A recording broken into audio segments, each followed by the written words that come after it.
ሰላም ጤና ይስጥልኝ ወገኖቼ እንደምን አላችሁ?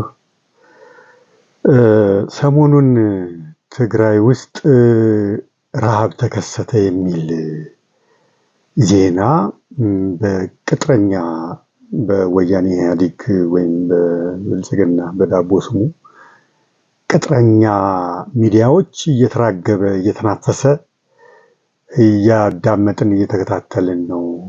ይህን 2-3 ቀን ይሄ ረሃብ ተብሎ እየተነዛ እየተወራ እየተራገበ ያለው ዜና ሐሰተኛ መሆኑን ላሳስባችሁ እወዳለሁ ወገኖቼ። ሁለት ምክንያቶችን ወይም ማሳያዎችን ወይም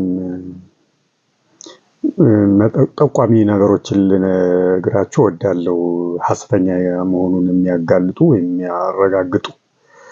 እየወጡ ያሉ ቪዲዮዎች ወይም ፎቶግራፎች ልብ ብላችሁ አይታችኋቸው ከሆነ የህፃናት አላያችሁም፣ የወጣት አላያችሁም፣ የአረጋውያን ፎቶዎች ብቻ ነው እና ቪዲዮዎችን ብቻ።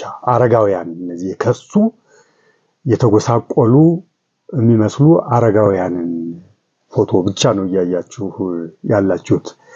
ይሄ የሆነበት ምክንያት ምን መሰላችሁ ወገኖቼ? አረጋውያን እንግዲህ ቤተሰቦቻችን አሉ አይደል? በየቤታችን የምናውቃቸው አረጋውያን ቤተሰቦች ባይራቡም አካላታቸው እንዲህ ነው፣ የከሳ እና የደረቀ ነው። ታውቃላችሁ። ያላስተዋላችሁ ሰዎች ካላችሁ ልብ በሉና ተመልከቱ። እንግዲህ እንደኛ እንደ ወጣት ጎልማሳ ወይም እንደ ልጆች አይደለም ሰውነታቸው፣ ያው እርጅና የሚያመጣው ተጽዕኖ ነው። ሰውነታቸው ድርቅ ይላል፣ ጥውልግ ይላል፣ ምጥጥ ይላል። የረሃብ ቢሆን ኖሮ ነው የምላችሁ፣ ይሄ ነገር እውነት ቢሆን ዜናው እና የረሃብ ቢሆን ኖሮ ህፃናትንም እንደዚሁ ሆነው ታያላችሁ፣ ወጣቶችንም እንደዚሁ ሆነው ታዩ ነበር፣ እናይ ነበር። የለም። የተለቀቁ ቪዲዮዎችን ማየት ትችላላችሁ፣ ፎቶግራፎችን ማየት ትችላላችሁ። የህፃናትና የወጣቶች እና የጎልማሶች የለም፣ የአረጋውያን ብቻ ነው። ይሄ የሆነበት ምክንያት የአረጋውያንና የአሮጊቶች ብቻ ነው። ይሄ የሆነበት ምክንያት ያልኳችሁ ነው። እንዲመስል ነው እንግዲህ አረጋውያን ናቸው እና እንደዛ አይነት የጠወለገ የደረቀ ሰውነት የሚኖራቸው የረሃብ ለማስመሰል የሚመቸው እሱ ስለሆነ ተመርጠው ነው እንግዲህ እነዛ ሰዎች እንግዲህ በበሽታ በህመም ምክንያትም እንደዛ የሆኑ ሊኖሩ እንደሚችሉ መገመት ትችላላችሁ። በአጠቃላይ ግን የረሃብ የድርቅ የድርቅ እንኳን ድርቅ ነውም አልተባለም፣ ረሃብ ነው ገባ የተባለው። የረሃብ አይደለም። ቢሆን ኖሮ የህፃናትንም ታዩ ነበር፣ የወጣቶችንም ታዩ ነበር፣ የጎልማሶችንም ታዩ ነበር። እንደዛ የደረቀ የተራበ አካል ሰውነት ወይም አካል እናይ ነበር፣ ማየት እንችል ነበር። ግን ማስመሰል ስለሆነ ትወና ስለሆነ እየተተወነ ያለው ድራማ ስለሆነ እየተሰራ ያለው እነዛ አረጋውያንን መርጠው 3-4 ናቸው፣ ከዛ በላይ አይደሉም። ልብ ብላችሁ አይታችሁ ከሆነ ከ4 ከ5 በላይ አይደሉም። ይሄም የሆነበት ምክንያት ድራማ ስለሆነ ነው። ተመርጠው ሴሌክት ተደርገው የሚመስል ሰውነት ያላቸው እነማን ናቸው ተብለው ነው ይሄ እየተደረገ ያለው እላችኋለሁ። አንዱ ይሄ ነው። ሁለተኛው ደግሞ ምንድነው? በምን ተአምር ነው ምዕራባውያን እያሉ ትግሬት የሆነች ነገር ሲሆን ትግሬ አፍንጫው የተመታ እንደሆነ የሚያለቅሰው ማን ነው? ምዕራቡ ዓለም ነው። አይታችሁ እንደሆነ ከደርግ ዘመን ጀምሮ ያለውን ታሪክ ወደኋላ ተመልከቱ፣ አጢኑ። ትግሬ ላይ የሆነች ነገር ረሃብም ወይም ድርቅም ከሆነ ተሯሩጠው የሚደርሱት እነሱ ናቸው። የትግል ቃል ኪዳን አላቸው በወያኔ የተነሳ። ወያኔን አታግለው ለስልጣን ያበቁት እነሱ አይደሉ? የምዕራባውያንን ጥቅም በዚች ሀገር ፖለቲካ ላይ ጭኖ እየሰራ ያለው ምዕራቡ ዓለም አይደል? ስለዚህ የትግል ቃል ኪዳን አላቸውና ትግሬ ላይ እንዲህ አይነት ድርቅ ማነው ረሃብ ተፈጥሮ ምዕራባውያን የት ሄደው ነው እንዲህ አይነት ችግር ሊፈጠር የሚችለው ነው የምላችሁ። እነሱ እያሉላቸው ነው እንዲህ አይነት እንትን የሚፈጠረው። በፍጹም የማይመስል የማይሆን ነገር ነው። ይሄ ሁለተኛው ነው። ገና ጠቋሚ ነገሮች ሲከሰቱ ጀምረው ነው ከተፍ የሚሉላቸው የሚደርሱላቸውና ይብላኝልን ለኛ እንጂ አማራ ክልል ግን እንዳለ ህዝቡ ምጥጥ ብሎ ቢረግፍ እችን ታክል የሚሰሩትም እንደዛ እንዲጠፋ ነው የምናየው ነው። እንኳንና ሊረዱና ሊያቀኑ ሊደርሱ ከተፍ ሊሉ ይቅርና ለኛ ይብላኝልን እንጂ ለትግሬማ ምዕራባውያን አሉላቸው፣ አረቡ ዓለም አለላቸው። እዚህ ድረስ እስኪደርሱ ድረስ የሚያያቸው የለም ነው እምላችሁ። የውሸት ነው። ዓላማው ምንድነው ነው? አሁን ዓላማው ምን መሰላችሁ? ሁለት ዓላማ አለው የዚህ ሰሞኑን ተፈጥሮ እየተራገበ ያለ የረሃብ ዜና። አንደኛው ዓላማ አሁን ይሄ እንደዚህ ተደረገ እንዲህ አይነት የረሃብ ፎቶዎች ድርቅን የሚያሳዩ ረሃብ የሚያሳዩ ፎቶዎች ወጡበት እየተባለ ያለው መጠለያ ካምፕ ውስጥ ነው። ምን ማለት ነው? ከወልቃይት ጠገዴን እንኳን መልሰው ተቆጣጥረውታል። ከወልቃይት ተፈናቅሎ ትግራይ የገባው ህዝብ ነው እንዲህ በረሃብ የተጎዳ እያሉ ነው ያሉት። ምን ለማለት እንደሆነ አሁን ይገባቸዋል። መፍትሄው ምንድነው እያሉ ያሉት? አብረው እያራገቡት ያለው ወሬ ወደ ቀያቸው መመለስ ነው እያሉ ያሉት። ቀያቸው የት ነው ብለው ነው የሚሉት እነሱ? ወልቃይት። እንግዲህ እቺ ናት ዓላማዋ። በቃ ይመለሱ የሚል ነገር ምላሽ እንዲገኝና ወልቃይትን እንደገና በአፈሙዝ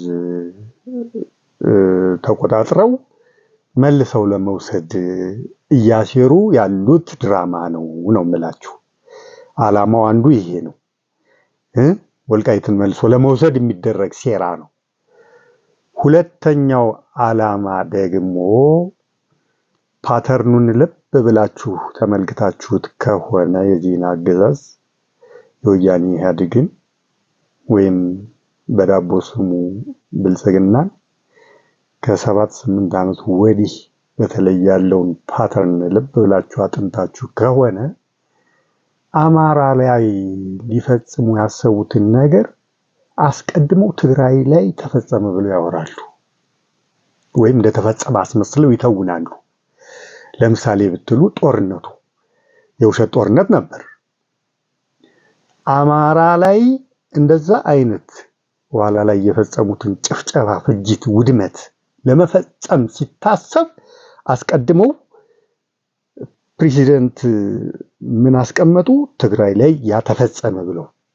ስለዚህ የአማራን እንደዛ መሆን ማንም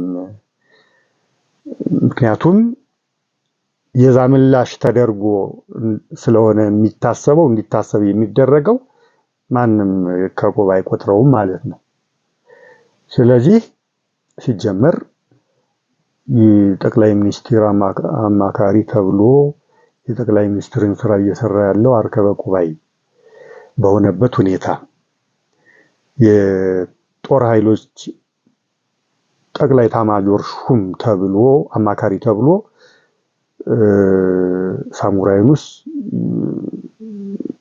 በጦር ኃይሎች ኤታማዦር ሹም ቢሮ ተቀምጦ እሱ ትዕዛዝ እየሰጠ ባለበት ሁኔታ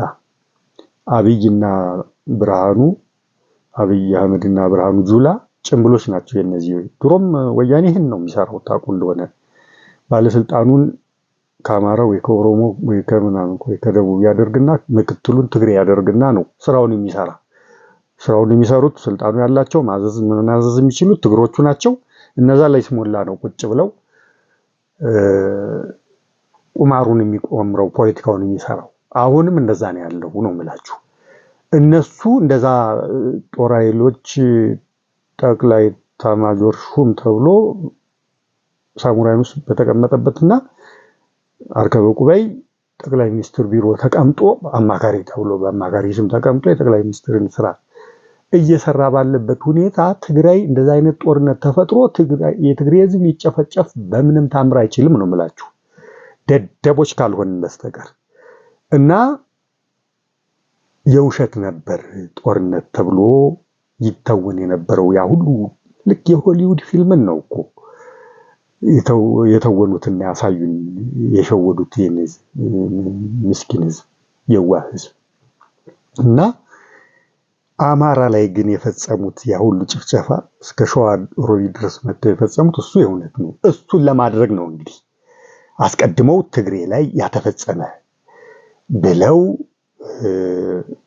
እንደዛ አይነት ትወና የተተወነው ነው የምላችሁ። አሁንም ይቺ ረሃብ የመጣችው እንግዲህ በቀጣይ ወራት እንዲህ አይነት ረሃብ፣ በጣም አሰቃቂ ረሃብ አማራ ውስጥ ይመጣል። ለማየት ያብቃችሁ፣ ይታያል።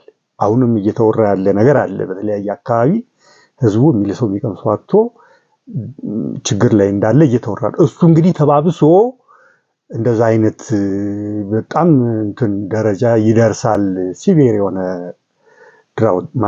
ድርቅ ይፈጠራል ማለት ነው።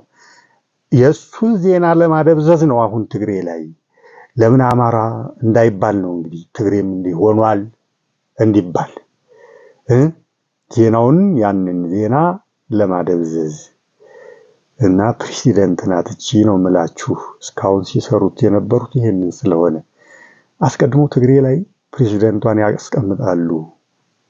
ከዛ አማራ ላይ ነው ሲፈጸም ሪሉ የእውነቱ ትክክለኛው ሲፈጸም የምናየው። ስለዚህ ይሄም ዜናውን እንዲህ እየተደረገ ነው ማነው ሆነ ምናምን እያሉ ያወሩት ትክክለኛው እውነተኛው አማራ ላይ ሲፈጸም እናየዋለን በቀጣይ ጊዜ። እሱን ነገር ጆሮ ለማሳጣት ሲባል ነው አሁን ትግሬ ላይ ሆነ እያሉ ያሉት የውሸት የፈጠራ የትወና። ትግሬ ላይ የሚሆነው የትወና ነው፣ አማራ ላይ ግን የሚሆነው ሪሉ ነው። አላማው እነኚህ ሁለቱ ናቸው ነው የምላችሁና ይሄ ደንቆሮ መንጋ የማይገባው ደንቆሮ የድንቁር ያለ ደንቆሮ መንጋ ይህንን ዜና ሰሞኑን ሲያራግብ አብሮ ምንም እሱ ሳያጤን።